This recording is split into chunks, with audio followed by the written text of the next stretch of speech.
Forasenam. Victory Forasenam. Dance your barre. Dance your barre. Dance your barre. Victory for us. Victory for us. Victory for us.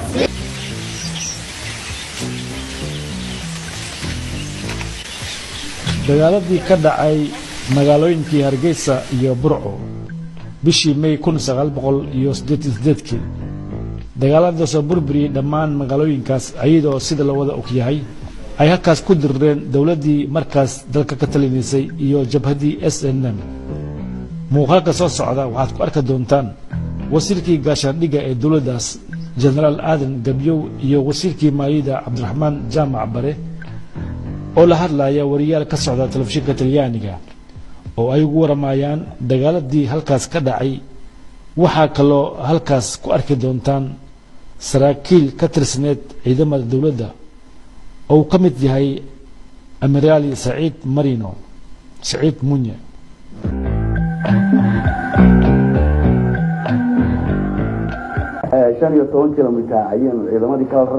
Abbiamo cominciato l'evacuazione o separazione delle due sedi.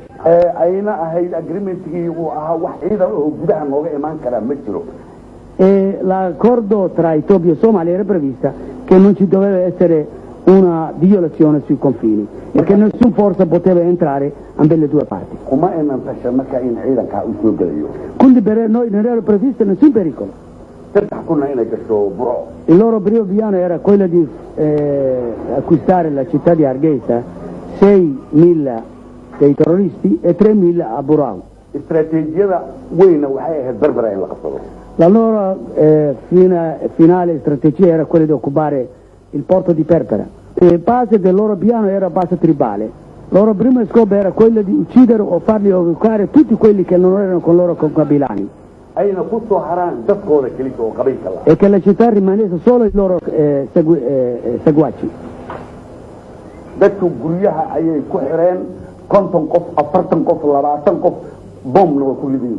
Li hanno preso a 50-100 persone e ciascuno di questi gruppi li uccidevano con un bomba. Chiudendo dentro la casa con la bomba con loro e esplodevano.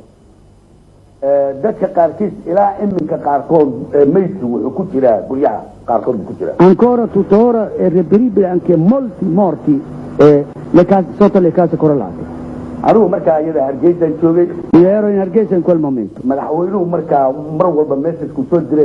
Presidente sempre ci diceva di non usare la forza fino a quanto loro non escono fuori e che non vengano usate armi pesanti e di preservare le persone non coinvolte.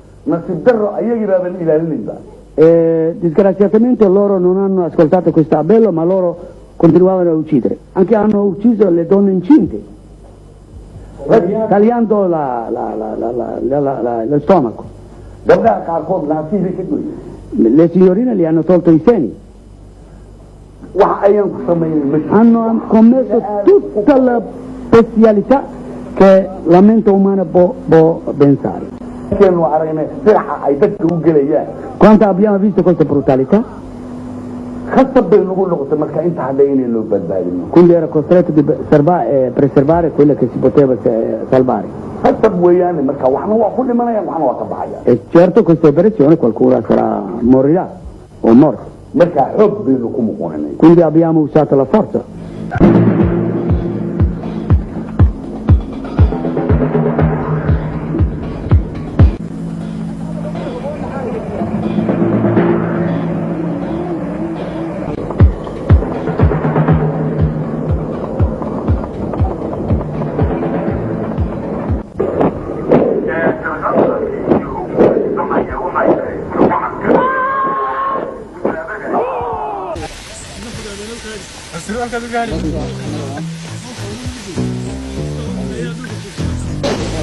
waxaad filmkan ku arki doontaan sida ba'naan ee ay magaaladii u burburtay waxaadna ka cabiri kartaan dhibka ka soo gaaray dadkii ku noolaa magaalooyinkaas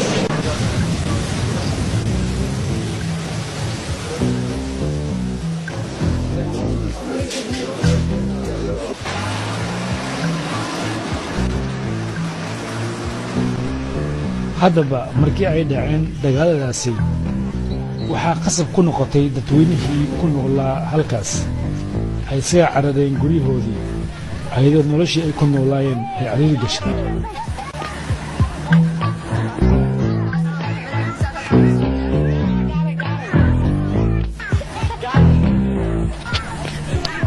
sida aad ku aragtaan muuqaalkan wuxuu soo bandhigayaa noloshii ay ku noolaayeen dadkii ay saamaynta ku yeeshay dagaaladaasi waxaa dadweynihii ku dhaqnaa deegaanadaas isaga cararay hooyadii ay ku noolaayeen waxayna isugu soo baxeen suuqyadii ay ka abuurmeen dagaaladaasi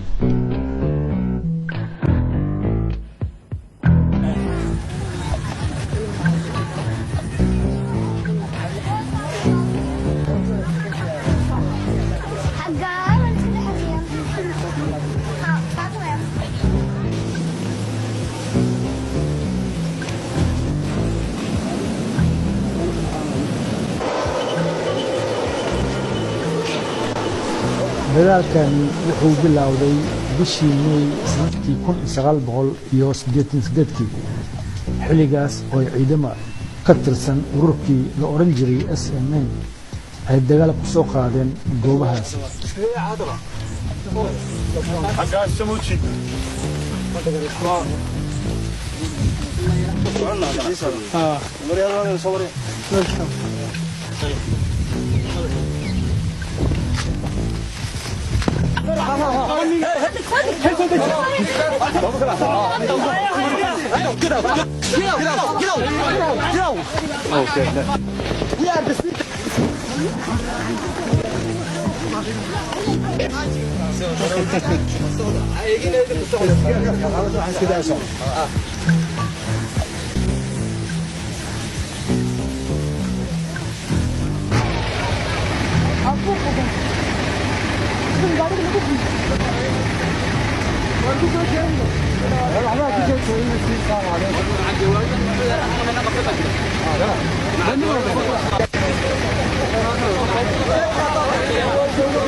على نهار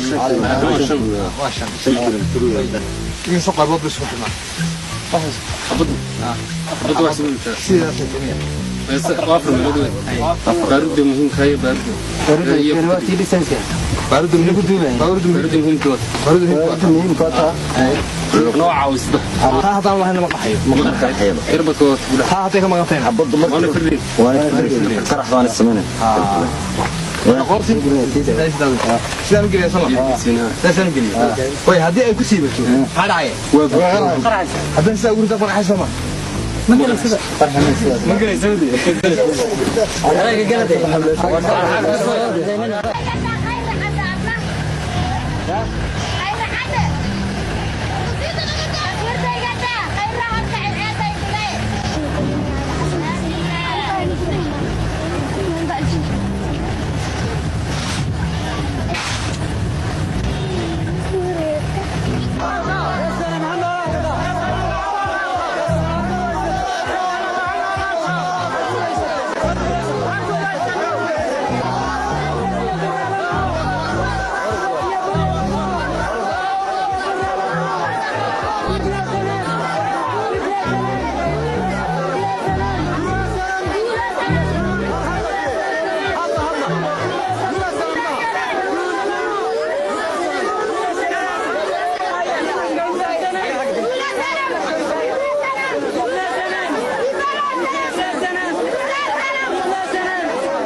muuqaalkan aad arkaysaan waa dagaaladii ka dhacay waqooyiga Soomaaliya xilligii ay dowladda dhexe ka jirtay dalka Soomaaliya